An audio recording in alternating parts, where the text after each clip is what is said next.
Honorable Chairman of the Andhra Pradesh State Legislative Council,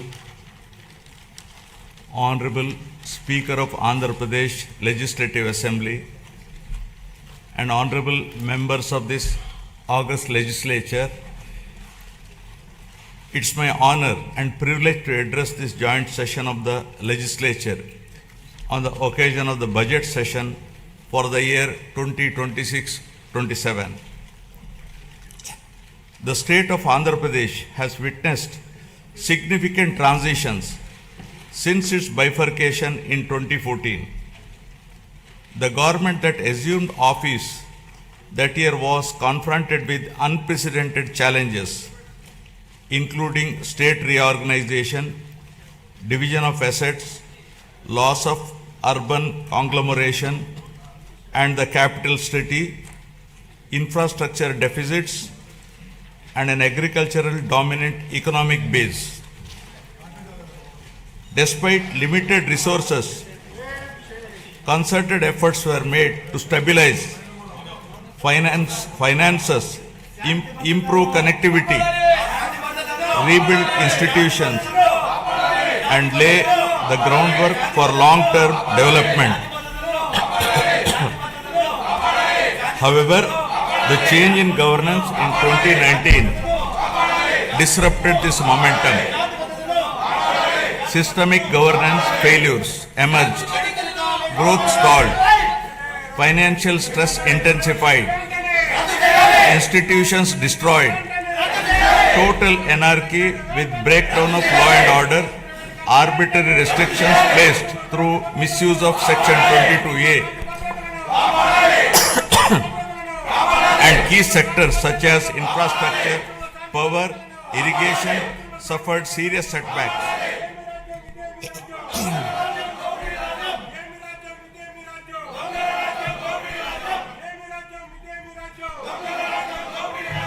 Disenchanted by these experiences, the people of Andhra Pradesh responded their faith once again in my government in 2024, granting an unprecedented mandate to rebuild the state.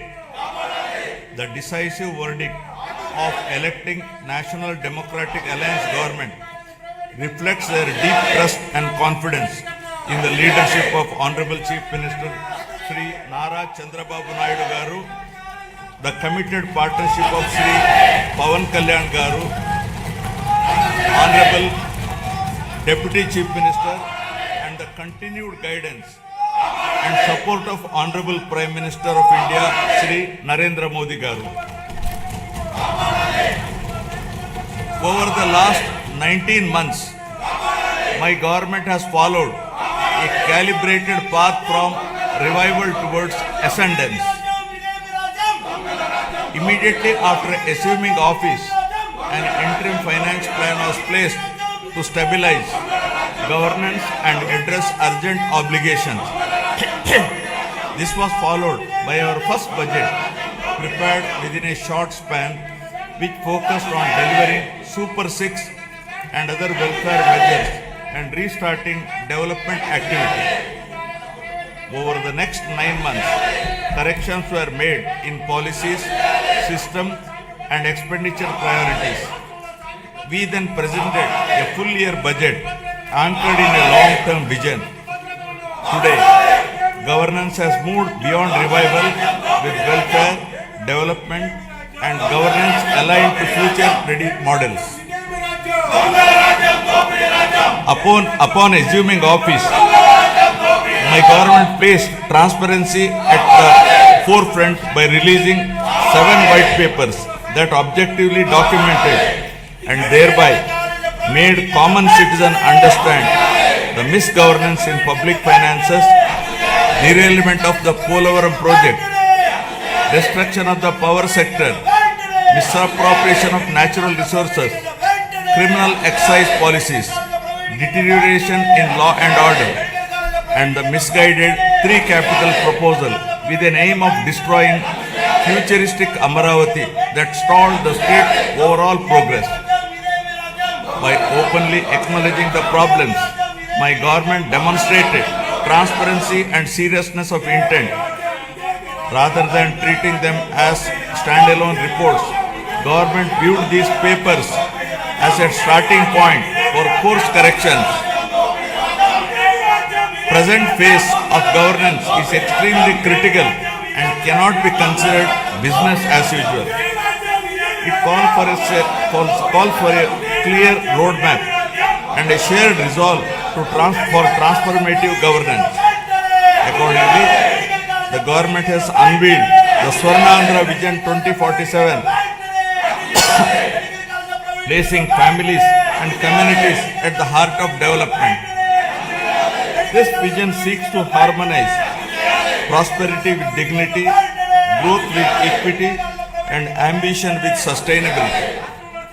It is in this transformative journey the state draws inspiration from the timeless wisdom of our civilizational heritage, reflected in the Pavamana mantra from the Brihadaranyaka Upanishad. Asatoma Sadgamaya, Asatoma Sadgamaya, Tamosoma Jyotirgamaya, Mrityurma Amritagamaya. Building on this spirit of course correction, my government has articulated the Padi Sutralu as guiding principles for governance, designed to balance welfare with development and to create a virtuous circle where economic growth through sustained investments generates wealth that strengthens social well-being and social empowerment fuels sustained progress. These principles serve as a moral and administrative compass, placing people at the center of policy while ensuring fiscal prudence, institutional integrity, and long-term sustainability.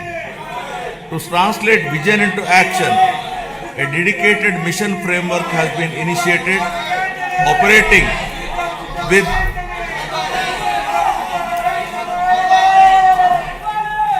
To translate this vision into action, a dedicated mission framework has been initiated, operating with clearly defined objectives, milestones, and accountability mechanisms. Anchored in this guiding spirit, the government has proceeded with focus and resolve. The Swarnandhra vision lays out a clear economic pathway, aiming for sustained high growth to build a rupees 308 lakh crore economy with a per capita income of rupees 55 lakh by 2047. While the long-term pursuit remains firm, the government is undertaking regular interventions and mid-course corrections to stay aligned with evolving realities. A structured review and monitoring framework has been instituted with periodic conferences of ministers, secretaries, and district collectors to assess progress, address bottlenecks, and implement timely course correction, ensuring accountability and continuity in execution.